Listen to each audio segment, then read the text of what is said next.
Pour vos portails et garde-corps, faites le choix de Finalu Clos 2000. Votre spécialiste depuis plus de 25 ans, zone artisanale de la tannerie à Ancerville.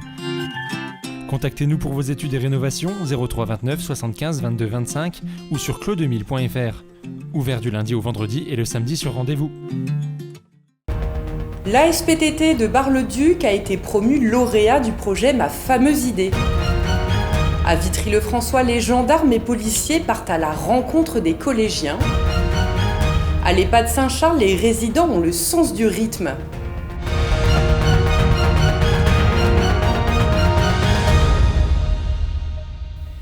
Bonsoir à toutes et à tous et bienvenue dans cette édition du samedi 19 juin et ouvrons ce journal avec de la musique, du sport et surtout de la bonne humeur. Dans le cadre du budget participatif Ma fameuse idée, le dispositif Batucada de la SPTT Bar-le-Duc Meuse Grand Sud s'est distingué parmi 560 autres idées.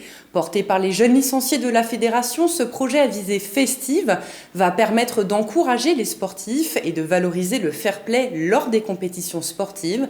Au total, 4 092 € de matériel a été financé par le département, des percussions de type batucada ainsi que des tenues pour identifier les supporters. Nargis Boussaïd a découvert leur initiative.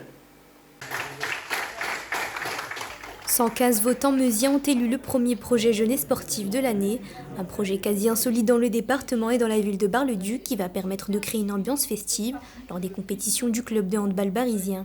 Le but de ce projet, c'est que dans les tribunes, il y a parfois des comportements, et ça c'est partout, je pense, dans tous les sports même, des comportements qui puissent déranger ou des paroles qu'on n'a pas souvent envie d'entendre dans un gymnase par rapport au fair play, par rapport à l'esprit d'équipe, par rapport à l'esprit de compétition, etc. Et du coup, ce projet Batucada va permettre justement d'englober ces paroles et avec ces bruits, avec la motivation, avec la bonne humeur des supporters, on n'entendra que ces percussions.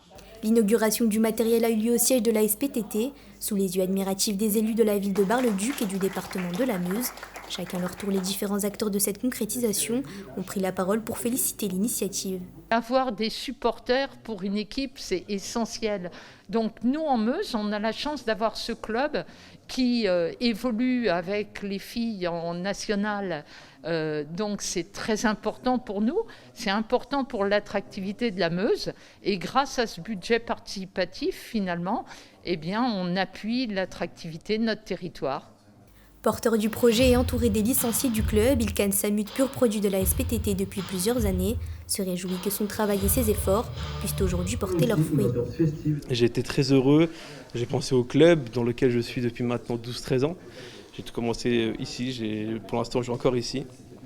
Donc ça m'a fait très très plaisir de savoir.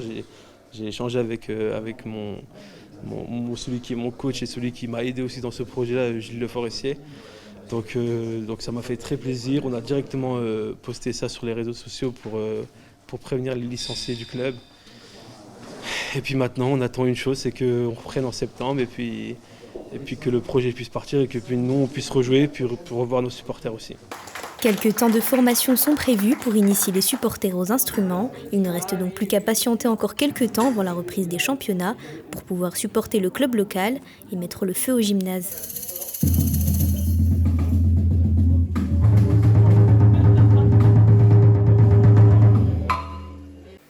Quels sont les différents corps de métier de la gendarmerie et de la police? De quels moyens disposent-ils pour exercer? Quels services les agents rendent-ils à la population? Quelles sont leurs actions, les risques encourus, ou encore leurs conditions de travail? Pour lever le voile sur leur profession, les unités de Vitry-le-François se sont rendues au Collège des Indes ce mardi.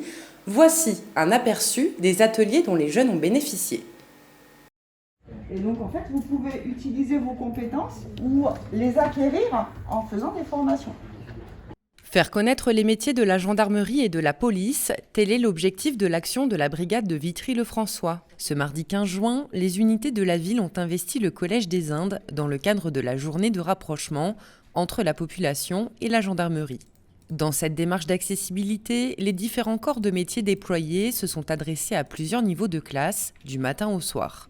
Les élèves passent d'atelier en atelier pour effectivement connaître en fait toutes les missions les plus proches pour la protection de la population, telles que le peloton de surveillance d'intervention de la gendarmerie, le centre d'information et de recrutement, l'équipe cynophile avec le maître de chien et son animal, ainsi que la maison de protection des familles et la brigade locale.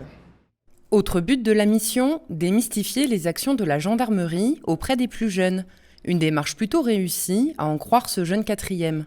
Ils nous montrent qu'ils ne sont pas toujours méchants, la gendarmerie qui cherchent pour aider les gens, genre pour trouver des stupéfiants ou de l'argent ou quelque chose d'autre par exemple. Parmi les divers ateliers mis en place, la présentation de l'équipe cynophile avec le maître chien et la démonstration de son animal semble séduire à l'unanimité les collégiens. L'atelier qui m'a le plus plu, c'est avec les chiens parce que il nous a bien expliqué, il était intéressant. Et les chiens, ça me passionne, du coup j'ai bien aimé. Qu'est-ce que tu as découvert spécifiquement ? Qu'il y avait plusieurs races de chiens qui pouvaient être pris par les gendarmes et qu'il y avait plusieurs cas pour les chiens et qu'ils pouvaient être pris par des familles d'accueil. Donc vous voyez, là, il se met assis. Là, c'est son marquage, c'est pour me dire il y a quelque chose. Donc du coup, le deuxième gendarme, il regarde, voir s'il y a quelque chose. Donc ça, c'est ce qu'on aurait fait, par exemple, si je travaillais, pas bouger. Si je travaillais dans une gare, par exemple, on aurait demandé aux personnes de mettre... c'est bon ? C'est bon, il y a quelque chose. Hop, voilà, c'est bien ça. Comme chaque année depuis 2016, le principal de l'établissement se félicite de cette action menée en partenariat entre la gendarmerie, la maison de protection des familles, la ville de Vitry-le-François et l'éducation nationale. En cette période de l'année, tous les élèves de 3e ont déjà fait leurs vœux pour l'an prochain. C'est très bénéfique, notamment pour nos 4e qui peuvent commencer à préparer leur orientation pour l'an prochain quand ils vont être en 3e. Si cette intervention ne permet pas de déterminer de futures vocations, elle aura au moins permis de transmettre quelques conseils civiques, notamment avec l'atelier de sensibilisation à la réglementation et à la circulation des vélos et trottinettes électriques. Passons désormais au chiffre du jour. Il est de 200 et concerne la somme allouée aux foyers vitriens les plus modestes pour l'acquisition d'un vélo à assistance électrique. Seule condition, réaliser cet achat dans une boutique de la ville. Une aide financière votée lors du dernier conseil municipal de Vitry-le-François. Danser malgré des articulations un peu fatiguées ou avec un fauteuil roulant, c'est bien sûr possible.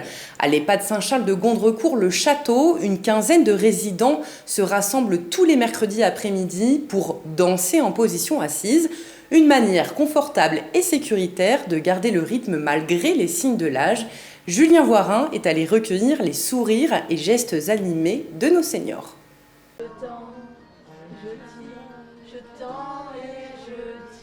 À Gondrecourt-le-Château mercredi après-midi, une quinzaine de résidents de l'EHPAD Saint-Charles se sont mis à la danse assise.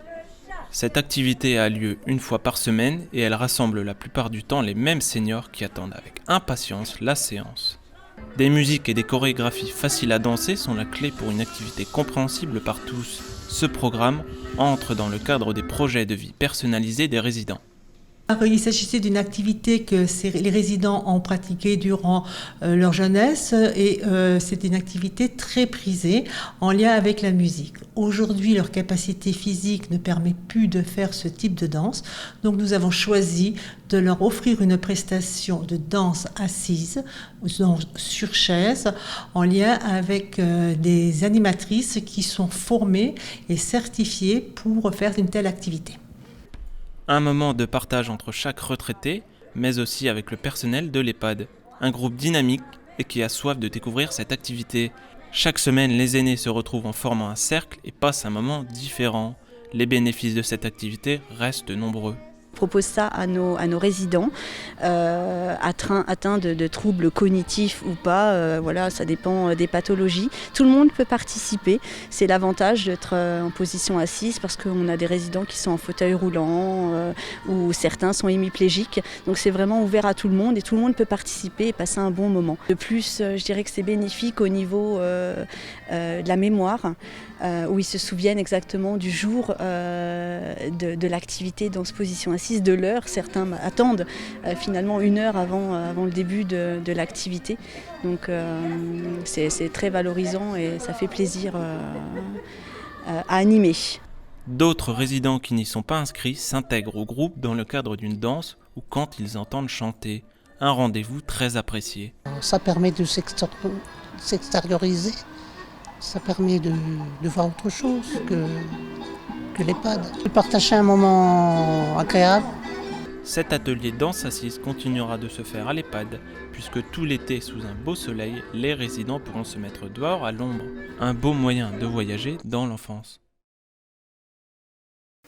Demain aura lieu le premier tour des élections départementales. Ne manquez pas de découvrir les résultats à l'occasion de notre édition du soir. Et pour clôturer ce journal, je vous laisse avec la voix d'Alison Godefroy pour vos prévisions météo de demain. Excellente soirée à toutes et à tous. Toute l'actualité qui vous concerne, à voir et ou à revoir, dès maintenant sur puissancetélévision.fr et sur notre application mobile.